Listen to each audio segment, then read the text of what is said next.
সুপ্রিয় শিক্ষার্থীবৃন্দ, আশা করি তোমরা সবাই ভালো আছো। তোমাদের দোয়ায় আমি এক প্রকার ভালো আছি। Karnaphuli as a Chowdhury college কর্তৃক আয়োজিত ভার্চুয়াল ক্লাসে তোমাদের সবাইকে স্বাগত জানাচ্ছি। তোমাদের সাথে আছে আমি অনুপম দাশগুপ্ত, প্রভাষক, রসায়ন বিভাগ, Karnaphuli as a Chowdhury college. আমরা আলোচনা করছিলাম রসায়ন দ্বিতীয় পত্র প্রথম অধ্যায়ের পরিবেশ রসায়ন অধ্যায়টি নিয়ে। ইতিমধ্যে আমরা 15টি লেকচার সম্পন্ন করেছি এই অধ্যায়ের উপর। আজকে আমাদের 16তম লেকচার।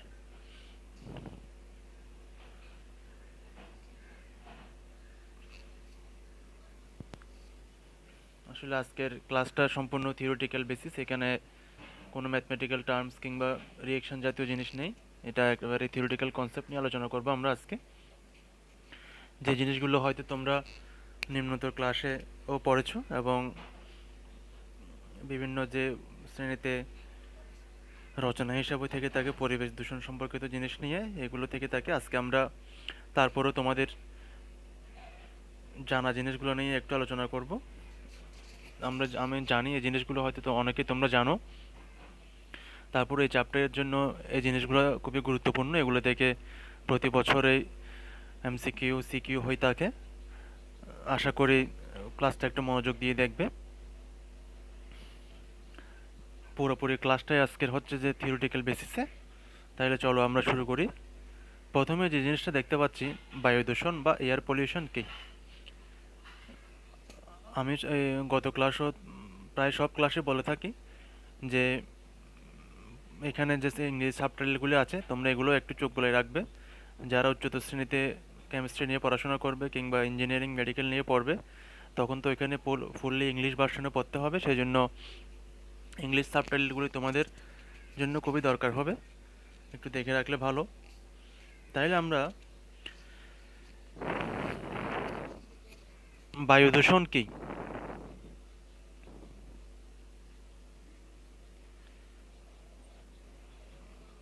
বিভিন্ন রাসায়নিক, ভৌত অথবা জীবগতিক অর্থাৎ বায়োলজিক্যাল উপাদান দ্বারা বায়ুমণ্ডলে প্রাকৃতিক গুণাবলী বিনষ্ট করাকে বায়ু দূষণ বলে। আসলে বায়ু দূষণের কীভাবে বায়ু এয়ার পলিউট হচ্ছে সেটা বলে শেষ করা যাবে না। অর্থাৎ আমরা প্রতিনিয়তভাবে এই যে আমাদের যে এসেনশিয়াল এলিমেন্টগুলো প্রায় দূষিত করে যাচ্ছি, যেটা বলতে গেলে হয়তো বায়ু দূষণের উপরই একটা ক্লাস নেওয়া লাগবে ফুললি বলতে গেলে, তারপরে হয়তো শেষ করা যাবে না। এই বায়ু দূষণ হয়তো পুরোপুরিভাবে যে আমাদের দূষণগুলি হচ্ছে সেই দূষণগুলি হয়তো পুরোপুরিভাবে কমানো সম্ভব না, যেহেতু আমাদের সভ্যতা আমাদের এগিয়ে যাচ্ছে দিন দিন, যে কারণে এই প্রশ্নগুলো হচ্ছে। হয়তো আমাদের চেষ্টা করতে হবে যাতে এই দূষণগুলো যতটুকু সম্ভব কমানো যায়। তাইলে সাধারণত বায়ুর সাথে যে উপাদানগুলি মিশে পরিবেশকে মেলে দূষিত করছে সেই উপাদানগুলি হচ্ছে কার্বন মনোক্সাইড, সালফার ডাইঅক্সাইড, নাইট্রোজেনের অক্সাইড সমূহ। এখানে নাইট্রিক অক্সাইড, নাইট্রোজেন ডাইঅক্সাইড এগুলো বোঝানো হয়েছে, যেটাকে আমরা নক্স দিয়ে জানা যাচ্ছে। এরপর হচ্ছে ওজোন, এরপর হচ্ছে ধূলিকণা এবং অতি সূক্ষ্ম অর্থাৎ পার্টিকুলার মেটাল যেগুলো ইত্যাদি। এগুলো এই উপাদানগুলো প্রত্যক্ষ এবং পরোক্ষভাবে প্রতিনিয়তই আমাদের প্রকৃতিকে দূষিত করে যাচ্ছে।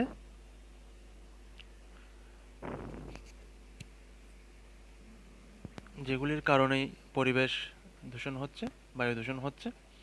এবার আমরা জেনে নেই বায়ু দূষণের কারণ, কজেস অফ এয়ার পলিউশন, অর্থাৎ মানবসৃষ্ট কারণগুলো, যেগুলো মানবসৃষ্ট কাজকর্ম অর্থাৎ মানবের সৃষ্ট কাজকর্মের ফলে যে কারণে বায়ু দূষণ হচ্ছে সেই কিছু কারণ এখানে উল্লেখ করা হলো।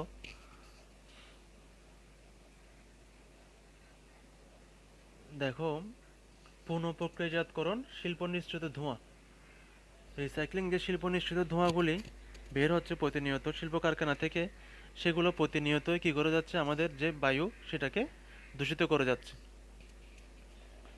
এরপরে ইটের ভাটা নির্গত ধোঁয়া। এখন যেহেতু ইটের ব্যবহার খুবই বেশি, ইট কাঠের শহর, সেহেতু ইটের ভাটা এখন ইটের চাহিদা অনেক বেশি। সেই ইটের ভাটা থেকে যে প্রতিনিয়ত ধোঁয়া নিঃসৃত হচ্ছে, সেই নিঃসৃত ধোঁয়ার কারণে আমাদের বায়ু প্রচণ্ডভাবে দূষিত হচ্ছে। যেটা এখন একটা একেবারে মেজর যেটা বলা হবে এই ইটের ভাটা নির্গত ধোঁয়া। কারণ এখন এই ইটের চাহিদা খুবই বেশি, যে কারণে ইটভাটা প্রচুর এখন, যে তাদের নিঃসৃত ইট ধোঁয়া থেকে অনেকটাই কি হচ্ছে, পরিবেশ দূষিত হচ্ছে। এই যে প্রথম দুইটা কারণ বললাম, শিল্প কারখানা এবং ইটভাটা, এই দুইটা থেকে আসলে অনেকাংশেই আমাদের বায়ু দূষিত হচ্ছে। যুদ্ধক্ষেত্র ব্যবহৃত বিষাক্ত গ্যাস, মাঝে মধ্যে বিভিন্ন জায়গায় যুদ্ধক্ষেত্র হয়ে থাকে যুদ্ধে, বিভিন্ন, যেমন সেখান থেকে বিষাক্ত গ্যাসের কারণে কি হচ্ছে, আমাদের বায়ু দূষিত হচ্ছে। রকেট নিঃসৃত ধোঁয়া, রকেট নিঃসৃত ধোঁয়া থেকেও প্রতিনিয়ত পরিবেশ দূষিত হচ্ছে, বায়ু দূষণ যেটা অন্যতম একটা কারণ। পারমাণবিক পরীক্ষায় উৎপন্ন বর্জ্য, পারমাণবিক পরীক্ষা, যে পারমাণবিক শক্তিধর দেশগুলো তাদের পারমাণবিক বোমার জন্য যে পরীক্ষাগুলো চালায়, সেখান থেকে যে উৎপন্ন বর্জ্যগুলো হয়, সে কারণেও কি প্রতিনিয়ত বায়ু দূষিত হচ্ছে। বর্জ্য নিঃসৃত মিথেন, এটা থেকেও বায়ু দূষিত হচ্ছে মিথেন গ্যাসের ফলে। বিদ্যুৎ উৎপাদনে ব্যবহৃত জ্বালানি পোড়ানো, এবং বিদ্যুৎ উৎপাদনের জন্য যে জ্বালানিগুলো পোড়ানো হয়, সেগুলো থেকে নিঃসৃত ধোঁয়া থেকেও প্রতিনিয়ত বায়ু দূষিত হচ্ছে। যে আমাদের যানবাহন নিঃসৃত ধোঁয়া, আমাদের এখন জনসংখ্যা অনেক বেশি বিশ্বে, সেজন্য যানবাহনও অনেক বেশি, তাদের যানবাহন নিঃসৃত ধোঁয়া থেকে প্রতিনিয়ত বায়ু দূষিত হচ্ছে, যেটা অনেক একটা মেজর ফ্যাক্ট। শিল্প কারখানার নিঃসরণ, এটা একটা মেজর কারণ, যে শিল্প কারখানার সংখ্যা এখন বেশি। এবার জীবাশ্ম জ্বালানি পোড়ানো গৃহস্থালিতে, ওগুলা থেকেও কি হচ্ছে, প্রতিনিয়ত বায়ু দূষিত হচ্ছে। আরও বিভিন্ন কারণ হয়তো রয়েছে, এখানে কিছু কারণ উল্লেখ করা হলো মেজর, যেগুলো মানুষের সৃষ্ট যে কাজকর্মের ফলে প্রতিনিয়ত বায়ু দূষিত হচ্ছে, সেই কিছু কাজকর্ম এখানে পয়েন্ট আকারে তুলে ধরা হলো। আরও হয়তো নানান কারণ থাকতে পারে, তোমরা একটু দেখে নিবে এগুলো, যে মেজর কিছু কারণ এখানে উল্লেখ করা হলো। এবার দেখো বায়ু দূষণের কারণ, যেটা প্রাকৃতিক প্রভাব, ন্যাচারাল কজেস, যেটা হচ্ছে প্রাকৃতিক যে কারণগুলো হচ্ছে বায়ু দূষণের, সেটা হচ্ছে দেখো আগ্নেয়গিরির নিঃসৃত ধোঁয়া। বিভিন্ন দেশে আগ্নেয়গিরির নিঃসৃত ধোঁয়া থেকে প্রতিনিয়ত বায়ু দূষিত হচ্ছে। এরপর দেখো ধূলিকণা, পার্টিকুলার মেটালস, এটা আমরা পূর্ববর্তী ক্লাসে পার্টিকুলার মেটালস নিয়ে ব্যাপক আলোচনা করেছি, কী কারণে পার্টিকুলার মেটালস থেকে অতি সূক্ষ্ম যে ধূলিকণাগুলি থাকে, সেগুলো থেকে কিভাবে বায়ু দূষিত হচ্ছে। ওই ক্লাসটা দেখলে তোমরা জিনিসটাকে জানতে পারবে। তৃণভোজী প্রাণীর নিঃসৃত মিথেন, এই কারণেও যে বায়ু দূষিত হচ্ছে। উদ্ভিদ পচনের নিঃসৃত মিথেন, এটা কারণেও প্রাকৃতিক কারণ, এগুলো যেন বায়ু দূষিত হচ্ছে। বনের আগুনে সৃষ্ট যে দাবানল সৃষ্টি হয় বনের আগুনে, সেখান থেকে কার্বন মনোক্সাইড, যে নক্স সক্স, এগুলা নাইট্রোজেনের অক্সাইড সমূহ, সালফার অক্সাইড সমূহ, যে নক্স বলতে যেটা বোঝায় nitrate oxide, nitrogen dioxide, sulphur dioxide, sulphur trioxide, এগুলির কারণেও কি হচ্ছে, প্রতিনিয়ত বায়ু দূষিত হচ্ছে, যেগুলোকে ন্যাচারাল কজেস হিসাবে চিহ্নিত করা হয়েছে।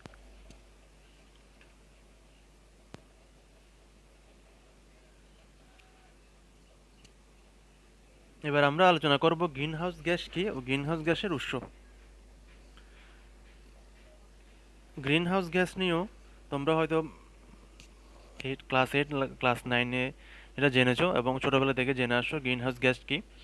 এখানে নিচে দুইটি পিকচার দেখতে পাচ্ছ, যেটা ইন্টারনেট থেকে কালেক্ট করা হয়েছে।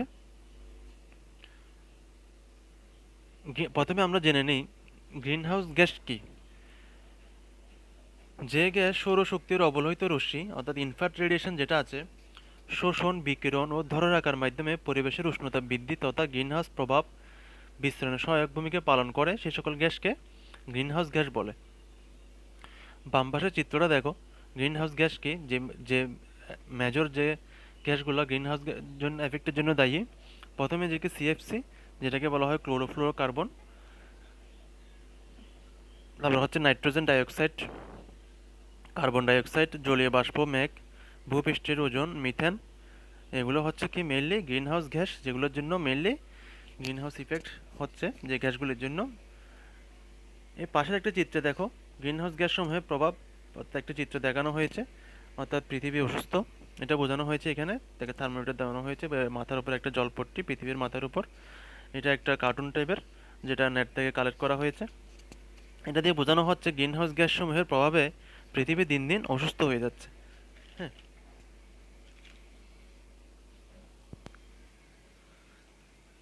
এবার একটা এখানে চিত্র দেখো গ্রিনহাউস গ্যাসের প্রভাব, অর্থাৎ এখানে একটা নিচের একটা চিত্র দেখো, সূর্য কিরণ আসছে এবং একটা কাঁচের ঘর, যেটার ঘর এবং দেওয়াল সবগুলোই কাঁচের তৈরি। শীত প্রধান দেশে মেইনলি এইরকম ঘর, কাঁচের ঘর ব্যবহার করা হয়, কারণ ওদের তাপমাত্রা কম থাকে, যে কারণে শাকসবজি, টমেটো এগুলো ফলানোর জন্য মেইনলি এদেরকে কি করা হয়, এই এই কাঁচের ঘরটা নির্মিত করতে হয়। এটা দিয়ে বোঝাচ্ছে পৃথিবী এখন এই কাঁচের ঘরের মতোই আচরণ করছে। এটা দিয়ে বোঝানো হচ্ছে পৃথিবী এখন মেইনলি কাঁচের ঘরের মতোই আচরণ করছে। এটা দিয়ে কি বোঝানো হচ্ছে আমরা একটু জেনে নিই। সূর্যরশ্মি যেটা পৃথিবীতে আসছে সেটা কাঁচের ঘরের উপর পড়ছে এবং ভেদ করে ভিতরে চলে যাচ্ছে। তাহলে কেন যাচ্ছে? যে কারণ এটা তরঙ্গদৈর্ঘ্য, সূর্যের কিরণ থেকে যে রশ্মিটা আসছে সেটা তরঙ্গদৈর্ঘ্য কিন্তু কম। কম হওয়ার কারণে এটার ভেদন ক্ষমতাটা বেশি, যে কারণে সেটা ভেদ করে ভিতরে চলে যাচ্ছে।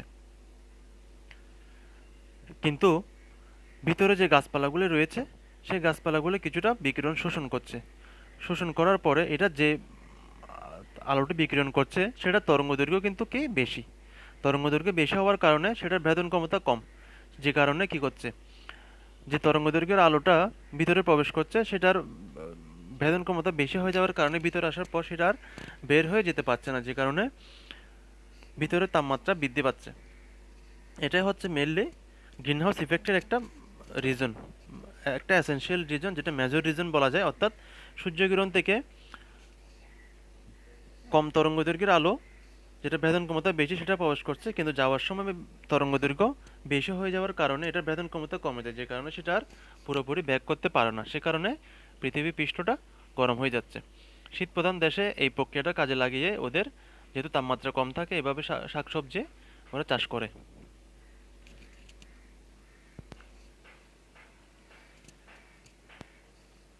এবার গ্রিনহাউস গ্যাস প্রভাবের কিছু কারণ এখানে বর্ণনা করা হয়েছে, মেজর পয়েন্টগুলো উল্লেখ করা হয়েছে। দেখো, শিল্প কারখানার নিঃসৃত ধোঁয়া সরাসরি বায়ুমণ্ডলে নিঃসরণ। অর্থাৎ শিল্প কারখানার যে প্রতিনিয়ত ধোঁয়াগুলো সরাসরি বায়ুমণ্ডলে নিঃসরণের ফলে যে গ্যাসগুলো বায়ুমণ্ডলে সরাসরি ছড়িয়ে পড়ছে, সেগুলো হচ্ছে সালফার হেক্সাফ্লুরাইড, VOCX, অর্থাৎ volatile organic compound, plus NOx, যে নাইট্রোজেনের অক্সাইড, যেগুলো নাইট্রিক অক্সাইড, নাইট্রোজেন ডাইঅক্সাইড ইত্যাদি থেকে এগুলো থেকে সৃষ্টি হয়। নাইট্রোজেন অক্সাইডগুলো ozone, methane, carbon dioxide, nitrous oxide, এগুলো মেইনলি শিল্প কারখানা থেকে নিঃসৃত ধোঁয়া থেকে সরাসরি বায়ুমণ্ডলে মিশে যাচ্ছে। এরপর দেখো, অনিরাপদ বর্জ্য ব্যবস্থাপনা, যেটা যেখানে যার কারণে বর্জ্যগুলো অনিরাপদ ব্যবস্থাপনার কারণে মিথেন এবং নাইট্রাস অক্সাইডের নিঃসরণ হচ্ছে, যে কারণে প্রতিনিয়ত বায়ু দূষিত হচ্ছে। অপরিকল্পিত কৃষিকাজ, যেখানে হচ্ছে কোনো পরিকল্পনা নেই কৃষিকাজে, সেখানে দেখো সেখান থেকে কি হচ্ছে, মিথেন নিঃসরণ হচ্ছে এবং জলীয় বাষ্প তৈরি হচ্ছে। এরপর নির্বিচারে বন ধ্বংস, যেটা আসলে অ- যত বনায়ন কমে যাবে তত কার্বন ডাইঅক্সাইড শোষণ কম হবে। আমরা আমরা এটা সবাই জানি যে মানুষ কার্বন ডাইঅক্সাইড ত্যাগ করে আর উদ্ভিদ হচ্ছে কার্বন ডাইঅক্সাইড গ্রহণ করে। তো এই যে মানুষের পরিমাণ দিন দিন বেড়ে যাচ্ছে এবং গাছপালার পরিমাণ দিন দিন কমে যাচ্ছে, যেটা আমাদের মানবসৃষ্ট কারণে গাছপালা কেটে ফেলা হচ্ছে, যে কারণে সে কারণে কিন্তু কি কার্বন ডাইঅক্সাইডের পরিমাণটা আর খুব পরিমাণে বেড়ে যাচ্ছে। খুব বেড়ে যাওয়ার কারণে উদ্ভিদ কিন্তু সেই পরিমাণ কার্বন ডাইঅক্সাইড শোষণ করতে পারছে না, যে যে কারণে যেহেতু উদ্ভিদের সংখ্যা কমে যাচ্ছে, যে কারণে পরিবেশে অনেক কার্বন ডাইঅক্সাইড থেকে যাচ্ছে। যে এই কার্বন ডাইঅক্সাইড যেটা থেকে যাচ্ছে সেটার কারণে কিন্তু প্রতিনিয়ত বায়ু দূষিত হচ্ছে। এবার দেখো, জীবাশ্ম জ্বালানি পোড়ানো, যত জ্বালানির দহন বেশি হবে, হ্যাঁ, তত কিন্তু কার্বন ডাইঅক্সাইড এবং যে নাইট্রোজেন অক্সাইডগুলো উৎপাদন বেড়ে যাবে, যে কারণে এটা পরিবেশটা কি হয়ে যাচ্ছে, একটা উত্তপ্ত হয়ে যাচ্ছে। এরপর যে মেজর যে CFC, HCFC, PFC এই জাতীয় পণ্যগুলো উৎপাদন ও ব্যবহারের ফলে, হ্যাঁ, এগুলো হচ্ছে কি পরিবেশটা আস্তে আস্তে দিন দিন উত্তপ্ত হয়ে যাচ্ছে। এখন এখানে দেখো একটা এই পিকচার অ্যাড করা হয়েছে, এটা সম্পূর্ণ নেট থেকে কপি করে এখানে দেওয়া হয়েছে। এখানে বোঝাচ্ছে কি বৈশ্বিক উষ্ণতা বৃদ্ধি, অর্থাৎ পৃথিবীর পাশে একটা থার্মোমিটার দেওয়া হয়েছে, যেটা একটা অর্থাৎ দেখাচ্ছে কি আর হয়তো ক্ষুদ্র ক্ষুদ্র জলীয় কণা ঝরে পড়ছে পৃথিবী থেকে। এর বোঝাচ্ছে কি পৃথিবীর তাপমাত্রা দিন দিন বেড়ে যাচ্ছে। দিন দিন বেড়ে যাওয়ার ফলে কি হচ্ছে, পৃথিবী উষ্ণ হয়ে যাচ্ছে এবং যে মেরু অঞ্চলে যে বরফগুলি আছে সেই বরফগুলো কি হচ্ছে, গলতে শুরু করছে। সেই বরফ গলার ফলে পৃথিবীতে কি পানির যে লেভেল আছে, স্ট্যান্ডার্ড লেভেল, সেটা বেড়ে যাচ্ছে। সেটা বেড়ে যাওয়ার ফলে পানিবাহিত যে রোগগুলো, সেই রোগগুলো ম্যালেরিয়া টাইপের এই রোগগুলো, পানিবাহিত রোগগুলো বেড়ে যাচ্ছে এবং পৃথিবীর মানুষ কি হয়ে যাচ্ছে, অসুস্থ হয়ে যাচ্ছে। পাশের একটা চিত্রে দেখো, মেরু অঞ্চলে যে প্রাণী একটা দেখানো হয়েছে, ওইখানে একটা ছোট্ট বরফখণ্ডের উপর দাঁড়িয়ে আছে। অর্থাৎ সে কি হচ্ছে, তার যে জীবিকা, জীবন ধারণের জন্য যে জায়গাটা, সেই জায়গাটা দিন দিন ছোট হয়ে যাচ্ছে। অর্থাৎ মেরু অঞ্চলে বরফের পরিমাণ দিন দিন কমে যাচ্ছে।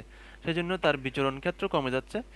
এই চিত্রটা সেটা বোঝাচ্ছে যে বিচরণ ক্ষেত্র দিন দিন কমে যাচ্ছে, যার কারণে সে কি হচ্ছে, সে তার জীবিকা অর্জনের যে জায়গাটা সেটা হারাচ্ছে এবং আস্তে আস্তে এই মেরু অঞ্চলের যে প্রাণীগুলো জীববৈচিত্র্যের পরিবর্তনের কারণে তাদের আজ তারা আজ বিলুপ্তির পথে। এবার দেখো গ্রিনহাউস গ্যাসের মারাত্মক নিঃসরণের সৃষ্ট প্রভাব। গ্রিনহাউস গ্যাসের যে সৃষ্ট প্রভাবগুলো, সেগুলো বলে শেষ করা যাবে না। অর্থাৎ যেগুলোর সুদূর প্রসারী অনেক প্রভাব রয়েছে, তারপরেও কিছু এখানে এসেনশিয়াল পয়েন্ট এখানে উল্লেখ করা হলো। প্রথমটা যেটা প্রভাব রয়েছে, পরিবেশের উপর গ্রিন হাউস গ্যাসের প্রভাব রয়েছে। এটা মানব স্বাস্থ্যের উপর একটা প্রভাব রয়েছে, উদ্ভিদ জগতের উপর একটা কি প্রভাব রয়েছে।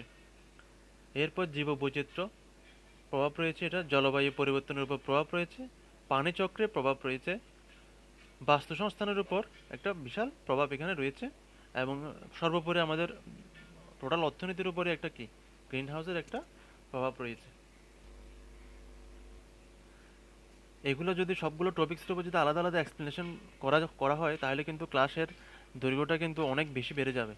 হ্যাঁ, যে কারণে আমি তোমাদের স্পেশালি রিকোয়েস্ট করব, এই যে পয়েন্টগুলো আছে সেগুলো তোমাদের বইতে আছে। স্পেশালি এই পয়েন্টগুলোর সম্বন্ধে তোমাদের যদি জানতে ইচ্ছে করে, তোমরা আলাদাভাবে পাঠ্যপুস্তক আছে কিংবা আলাদাভাবে অন্যান্য বই তো আছে, এগুলো থেকে পয়েন্টগুলো তোমরা ভালোভাবে এক্সপ্লেনেশনগুলো একটু জেনে রাখবে, যাতে তোমাদের পরবর্তীতে এই টাইপের কোনো কোয়েশ্চেন আসলে, এখান থেকে সৃজনশীল আসলে তোমাদের নিজ থেকে লেখার একটা ক্যাপাবিলিটি সৃষ্টি হয়।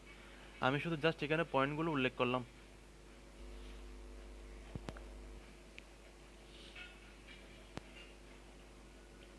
এবার দেখো পরিবেশের উপর গ্রিনহাউস গ্যাসের প্রভাব। পরিবেশের উপর যে গ্রিনহাউস গ্যাসের যে প্রভাবটা রয়েছে, কিছু পয়েন্ট এখানে উল্লেখ করা হলো। আমি আবারও বলছি, সেখানে শুধুমাত্র স্পেশালি কিছু পয়েন্ট উল্লেখ করা হচ্ছে, কারণ এগুলো যদি থিওরিটিক্যাল বেসিস, এগুলো থিওরিটিক্যাল কনসেপ্ট, এখানে যদি আলোচনা করতে হয় এগুলো নিয়ে বিশাল আলোচনা করা যাবে, যে কারণে ক্লাসের পরিধি কিন্তু অনেক বেশি বেড়ে যাবে। আর এগুলো হচ্ছে একেবারে পড়লে আশা করি তোমরা সবাই বুঝবে, কারণ এখানে তেমন কোনো ম্যাথমেটিক্যাল কিংবা রিয়েকশন নেই। আর এই থিওরিটিক্যাল বেসিসের এগুলো আশা করি তোমরা এগুলো পড়লেই বুঝবে, এবং যে গ্রিন হাউস কিংবা বায়ু দূষণ, সেগুলো তোমরা অনেক নিম্নতর ক্লাস থেকে পড়ে আসছো। হয়তো এখানে কিছু সামান্য অ্যাড হয়েছে। আশা করি তোমরা যদি একটু মনোযোগ সহকারে পাঠ্যপুস্তকের বইগুলো পড়ো, তোমরা পারবে, এবং এখানে ক্লাসটা তোমাদের হেল্পিং হ্যান্ড হিসেবে কাজ করবে আমি আশা রাখি। তাহলে দেখো পরিবেশের উপর গ্রিনহাউস গ্যাসের প্রভাব, অর্থাৎ মেরু অঞ্চলে বরফ ও হিমবাহ গলে যাবে। মেরু অঞ্চলে যে আমাদের যে বরফগুলি রয়েছে সেগুলি গলে যাবে। সেগুলি গলে যাওয়ার পর সমুদ্রপৃষ্ঠের কি হবে, পানির লেভেলটা বৃদ্ধি পাবে, এবং পানির লেভেল বৃদ্ধি পাওয়ার ফলে মাটির যে পানিগুলো যখন যে ভূপৃষ্ঠে চলে আসবে, যে কোনো লবণাক্ত পানি, লবণাক্ত হওয়ার ফলে কি হবে, অনেক গাছপালা উদ্ভিদ মারা যাবে, যার যার কারণে আমাদের পরিবেশের কি একটা ব্যালেন্স নষ্ট হয়ে যাবে। এরপর হিমবাহ গলে যাবে। এরপর দেখো বরফ গলনে সমুদ্র পৃষ্ঠের উচ্চতা বৃদ্ধি পাবে। সমুদ্র পৃষ্ঠের গলন উচ্চতা বৃদ্ধি পেলে কি হবে, অনেক যে নিম্ন নিম্ন দেশগুলি রয়েছে, যেমন মালদ্বীপ মনে করো, এই টাইপের আরও যে দেশগুলি রয়েছে, নিম্নাঞ্চল যেগুলো রয়েছে পৃথিবীর, সেগুলো অনেকাংশে কি হয়ে যাবে, হয়তো দেশের বিশ্বের মানচিত্র থেকে অনেক দেশেই কি সমুদ্র পৃষ্ঠের নিচে হারিয়ে যাবে। সেটা যাতে না হয়, এখন থেকে আমাদের কি হতে হবে, সজাগ হতে হবে, যাতে আমাদের ভবিষ্যৎ প্রজন্ম একটা বাসযোগ্য আবাস সারা পায়। সমুদ্রপৃষ্ঠ উচ্চতা বৃদ্ধিতে সমুদ্র উপকূলীয় অঞ্চলে পানি ও মাটির লবণাক্ততা বৃদ্ধি পাবে।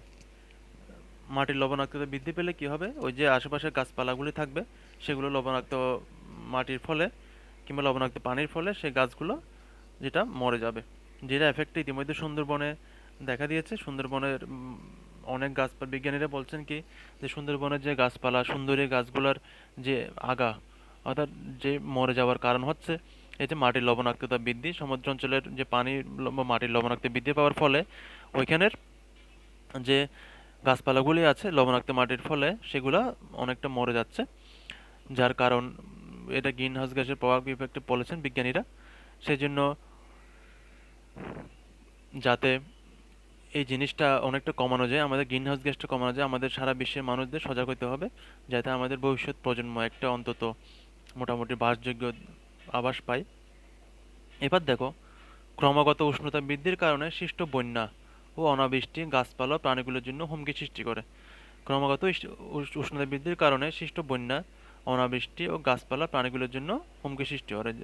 অর্থাৎ এক্সেস যে কোনো কিছুই কি প্রাণীর জন্য হুমকি, সেটা এক্সেস মানে হচ্ছে প্রাণীর যে কোনোর জন্য কি ক্ষতিকর।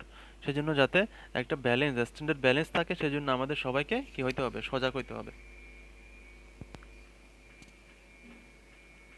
এবার দেখো ডিয়ার স্টুডেন্টস, এখানে দেখো একটু, আমি আজকে শুরুতেই বলেছি যেটা যেহেতু একটা থিওরিটিক্যাল বেসিস ক্লাস, সেখানে আচার আলোচনা শেষ করা যাবে না। ক্লাসের পরিধিটা যদি প্রত্যেকটা পয়েন্ট যদি স্পেসিফিকভাবে আলোচনা করা হয়, এটা ক্লাসের পরিধি 6 ঘন্টা হবে।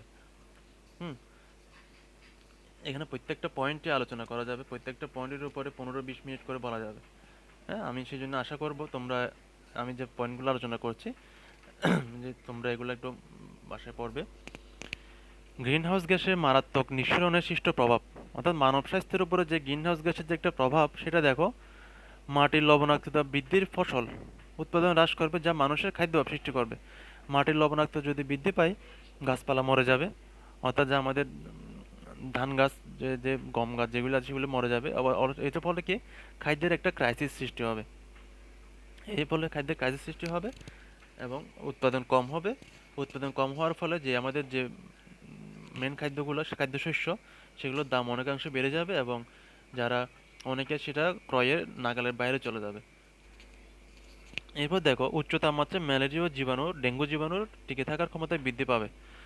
উচ্চ তাপমাত্রা যে কারণে ম্যালেরিয়া ও ডেঙ্গু জীবাণুগুলা, ওদের যে একটা টিকে থাকার প্রবণতা, ওটা কী হবে, ক্ষমতাটা বৃদ্ধি পেয়ে যাবে। যে ক্ষমতা বৃদ্ধি পেয়ে গেলে এটা দীর্ঘদিন টিকে থাকবে এবং মানব স্বাস্থ্যের উপর একটা কি নেগেটিভ এফেক্ট পড়বে, অনেক মানুষ হয়তো এই রোগে আক্রান্ত হবে।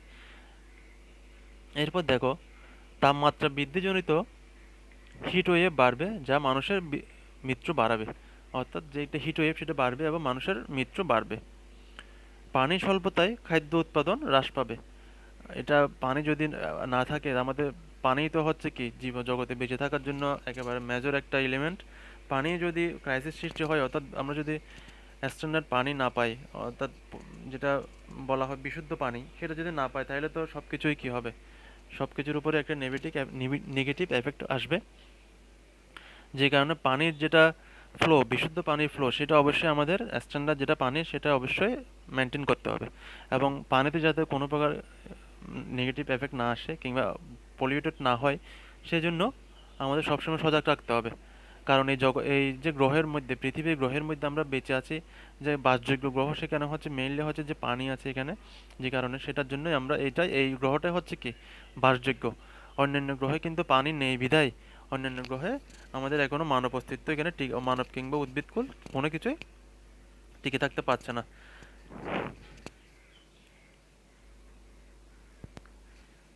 এবার দেখো, উদ্ভিদ জগতের উপর প্রভাব। সমুদ্রের উষ্ণতা বৃদ্ধি পাওয়ায় মাটি ও পানির লবণাক্ততা বৃদ্ধি পেয়েছে। এটা আগে এক্সপ্লেন করেছি, মাটি ও পানির লবণাক্ততা বৃদ্ধি পেলে উদ্ভিদকুলের যে একটা বিরাট অংশ, এর যে কারণ উদ্ভিদ মূলরম দিয়ে এর পানি শোষণ করে, এটা কারণ উদ্ভিদ মূলরম দিয়ে পানি এবং খনিজ লবণ শোষণ করে, সেটা তার ভাজক কোষ দিয়ে যায় এবং ফ্লোয়েমে ভেসেলে জমা হয় এবং ফ্লোয়েম টিস্যুর মাধ্যমে তার কি সারা দেহে, অর্থাৎ ছড়িয়ে পড়ে। সে কারণে যদি মূলরম দিয়ে যদি সে লবণাক্ত পানি যদি সে শোষণ করে নেয়, হ্যাঁ, অতিরিক্ত লবণ, তাহলে সে কি করবে, তার বৃদ্ধি কিংবা তার উদ্ভিদ টিকে থাকার যে একটা সেটা নষ্ট হয়ে যাবে এবং উদ্ভিদকুল যদি কোনো কারণে বিলীন হয়ে যায়, তাহলে কিন্তু কি প্রাণীগুলো টিকে থাকবে না। কারণ উদ্ভিদ এবং প্রাণী একটা ব্যালেন্স করে টিকে থাকতে হবে, উদ্ভিদ না থাকলে কিন্তু কোনো প্রাণী থাকবে না। আর উদ্ভিদের পরিমাণ যদি এরকমভাবে কমে যায় দিন দিন, তাহলে এখানে কার্বন ডাই অক্সাইডের পরিমাণটা দিন দিন কী হবে, বেড়ে যাবে। কার্বন ডাই অক্সাইডের পরিমাণ এমনিতেই বাড়ছে, যে মানুষ বৃদ্ধি পাচ্ছে, গাছপালা কমছে, সেই কারণে তো একটা বাড়ছে। আর তার উপর যদি এই যে লবণাক্ত অন্যান্য সৃষ্ট কারণগুলো যদি অ্যাড হয়, তাহলে হয়তো উদ্ভিদের পরিমাণ খুবই কমে যাবে। এবং কার্বন ডাই অক্সাইডের পরিমাণ বেড়ে গেলে যে আমাদের পরিবেশ দিন দিন কী হয়ে যাবে, একটা উত্তপ্ত হয়ে যাবে। যে কারণে এটা আর বলার অপেক্ষা রাখছে না যে আমাদের পৃথিবীটা যদি এরকম হয়ে যায়, তাহলে বাসযোগ্য কঠিন হয়ে যাবে। খরা বৃদ্ধি পাওয়ায় পানির অভাবে উদ্ভিদের অস্তিত্ব বিলীন হয়ে যেতে পারে। পানি যদি না থাকে, শুধু উদ্ভিদ কেন, পৃথিবীর কোনো প্রাণী বেঁচে থাকতে পারবে না। হয়তো পৃথিবী একেবারে অবাসযোগ্য হয়ে যাবে, মঙ্গল গ্রহের মতো হয়ে যাবে, আমরা সবাই বিলীন হয়ে যাব পানি যদি না থাকে। এবার দেখো, পৃথিবীর গড় তাপমাত্রা বৃদ্ধি পাওয়ায় মাটির আর্দ্রতা হ্রাস পাবে। হ্যাঁ, কারণ গড় তাপমাত্রা যদি বৃদ্ধি পায়, তাহলে সে কি করবে, ওই আর্দ্রতা হ্রাস পেয়ে যাবে, হিউমিডিটি যেটা সেটা হ্রাস পেয়ে যাবে, ফলে মাটিতে উদ্ভিদের পুষ্টির প্রয়োজনীয় উপাদান কমে যাবে। হ্যাঁ, মাটিতে উদ্ভিদের পুষ্টি যদি প্রয়োজনীয় উপাদান কমে যায়, উদ্ভিদ কি হয়ে যাবে, উদ্ভিদ সঙ্গে কমে যাবে। উদ্ভিদ থেকে আমরা যে জিনিসগুলো পাই, ফল মূল শাকসবজি, সেগুলো আমরা পাবো না ভালো করে প্রপারলি। যে কারণে তখন এটা পুরোপুরি একটা মানব স্বাস্থ্যের উপর এবং মানব জাতির উপরে একটা নেগেটিভ প্রভাব আসবে। তাহলে এই তিনটা জিনিস আর উদ্ভিদ জগতের উপর প্রভাব, সেটা তোমরা একটু পড়ে নেবে। পরিশেষে বলবো, আজকে আমরা যে থিওরিটিক্যাল জিনিসগুলো নিয়ে আলোচনা করেছি, সেগুলো নিয়ে হয়তো একটু পড়লে তোমরা হয়তো এগুলো 8, 9, 7, 8 এগুলো ক্লাসে পড়েছো, হয়তো একটু কম আলোচনা ছিল, এখানে আর কিছু অ্যাড হয়েছে। আশা করি যদি এগুলো একটু ভালো করে পড়ো, এখানে তেমন একটা কঠিন কিছু নেই, একটু পড়লে হয়তো পারবে। তবে একটু বুঝে পড়তে হবে, কারণ এগুলো থেকে কিন্তু যেহেতু এটা পরিবেশ রসায়ন, এই বায়ু দূষণ এবং এই যে এই চ্যাপ্টারগুলি থেকে প্রশ্ন হয়ে থাকে। যদি একেবারে সহজ মনে করে না পড়ে রেখে দাও, কিন্তু এগুলো থেকে কিন্তু পারা যাবে না। দেখবে যে তখন পরীক্ষা হলে কি আর পারছো না। এগুলো যদি একটু ভালোভাবে পড়ো, বুঝে থাকো, তাহলে কিন্তু নিজ থেকেও কি করতে পারবে, নিজ থেকেও অনেকটা লিখতে পারবে। এবং যেভাবে প্রশ্ন হোক না কেন, আশা করি কি করতে পারবে, ভালো আনসার করতে পারবে এগুলো থেকে। সুপ্রিয় শিক্ষার্থীবৃন্দ, তাইলে আমাদের আজকের এই ক্লাসটা এ পর্যন্তই রাখলাম আমি। এরপরে যদি তোমাদের কোনো বুঝতে সমস্যা থেকে থাকে, তাহলে অবশ্যই আমাকে জানাবে, আমি চেষ্টা করব তোমাদেরকে বোঝানোর জন্য যতটুকু সাধ্য। তাহলে দেখা হবে তোমাদের পরবর্তী ভিডিও ক্লাসে। এ পর্যন্ত তোমরা সবাই ভালো থাকবে, সুস্থ থাকবে, নিরাপদে থাকবে, এই কামনা রইল। সবাইকে অসংখ্য ধন্যবাদ।